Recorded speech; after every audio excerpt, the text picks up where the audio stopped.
Yeah? Because we do this sometimes. We'll start with it, okay, and the space above on a luminous jewel throne.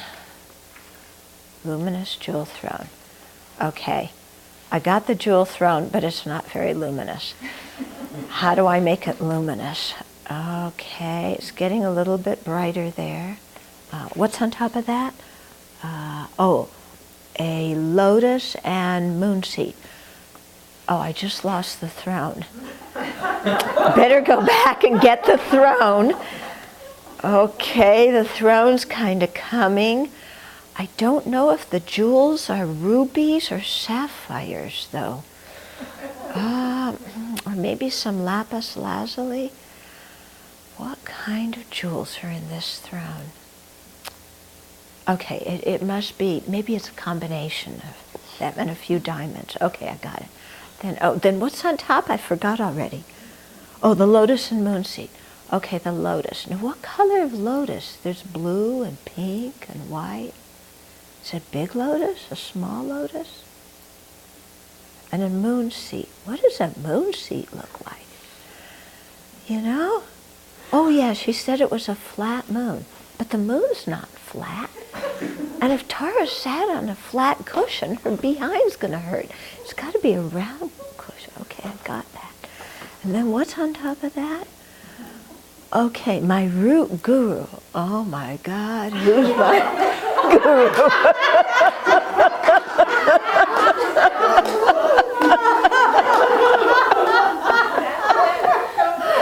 I don't even know who my root guru is.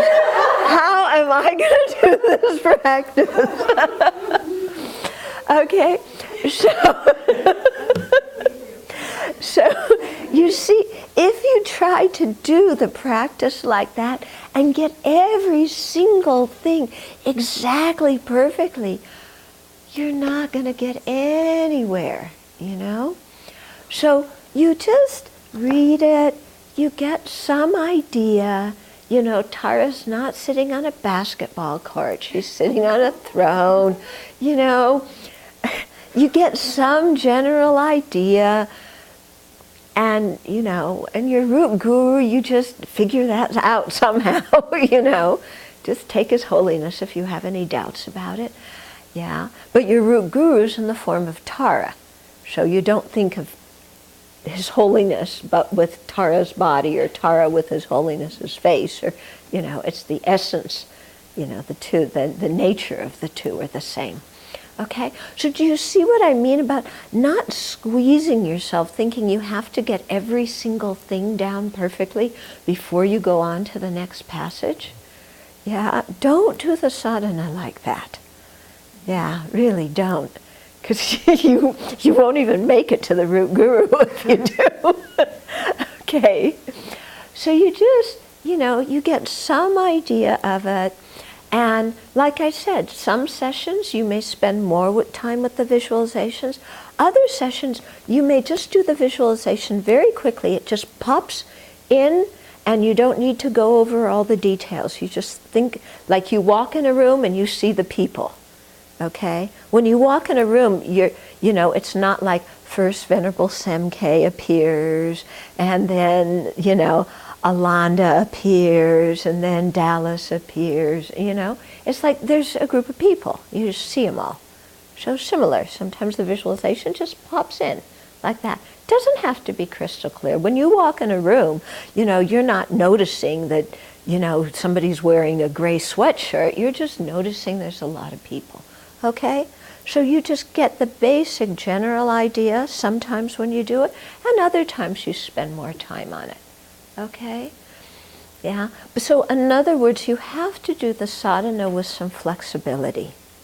Yeah. Now what happens if, you know, you're in the middle of meditating on the four immeasurables on page 1, you know, how wonderful would it be if all sentient beings had happiness and its causes, you know, and you go, all sentient beings. Oh, well, I don't really know about this all sentient being thing. There's got to be a finite number of sentient beings. Why do they say infinite? that just doesn't make sense, because if it's infinite sentient beings, you can add on one more. It's got to be a finite number. So I don't know. Actually, you know, these kind of inconsistencies appear all the time in the teachings. I don't really know if I believe in what the Buddha said. And your mind goes off on doubt, okay?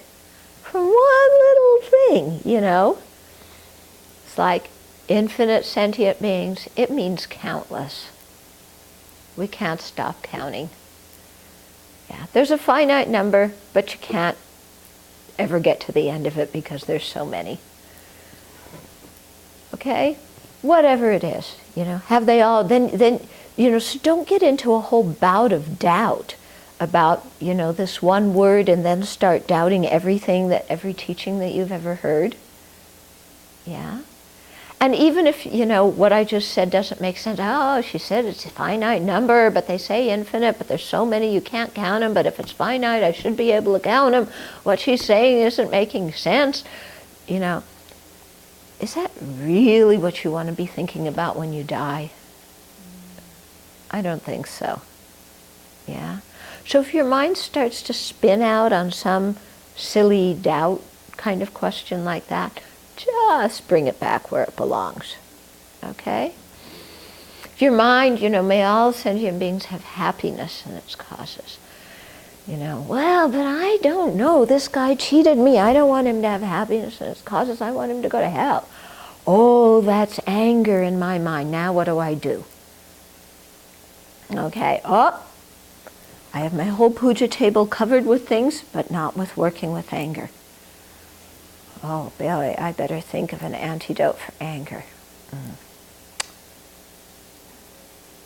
Oh yeah, it's my karma. It's my karma. It's my karma that he treated me so bad. Well, it's his karma. He's going to get back on him too. You know, oh, that's anger again. I better do something with my anger. Yeah, so, you know, if you're having a really strong case of anger, yeah, then really stop and do a meditation, you know, on fortitude. Do a meditation on love and compassion so that you can calm your mind down, you know, subdue that affliction a little bit, and then go on to the next thing, okay? If it's just a little bit of anger and you notice you're distracted, you know, then just bring your mind back, and that's good enough, okay? Because we're going to have 10 million distractions. If you stop and apply an antidote that takes 15 minutes to each distraction, you know, that's not going to work. So you have to, you know, apply try and bring your mind back. If it stays back, good enough. If your mind just is like full-blown anger, then clearly you have to stop and do something with that, because your mind isn't going to go on to anything else. It's too angry to do that. So you got to stop at that point, okay? And switch your object of meditation and do a meditation on fortitude, patience, compassion. Okay, you getting what I'm saying here? Yeah? So you're the one who has to make the sadhana work for you, make the sadhana flow in a natural way.